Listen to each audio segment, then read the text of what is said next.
How to build success in dentistry? There are many definitions of the word successful, but in dentistry, it sums down to a few things. A successful dentist is the one who enjoys their work and has a little depth or no depth and makes a sizable profit from the business of dentistry. Our first concern should be for those who choose us, our patients.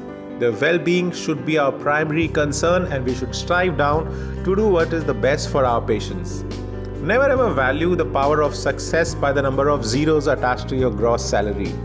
For example, there are unsuccessful practices making hefty amount a month as compared to the successful ones. To make it more clear, dentists who live in an upscale neighborhood belonging to the right clubs and drive a Mercedes regularly attend dental meetings and have got six figures in the bank and do textbook dentistry for a core of dedicated patients seems to be successful in real life, but not the real ones.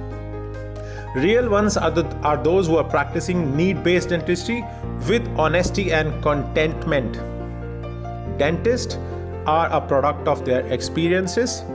To substantiate, they are hybrid of various dentists on the lecture circuit they try to imitate in order to attain a throne in the society.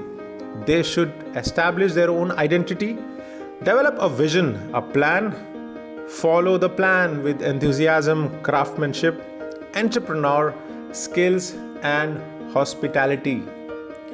Few suggestions from my side to all the budding dentists to try to achieve success would be to find a right mentor. Keep abreast with the online learning and start writing down your goals, because people who write down their goals usually achieve them. And effective listening skills to encapsulate full-hearted dedication, creativity, sincerity, and partaking educated knowledge from the right coach and efficient listening skills would boost success in dentistry. I am Dr. Rajat Sachdeva, your life coach. Thanks a lot.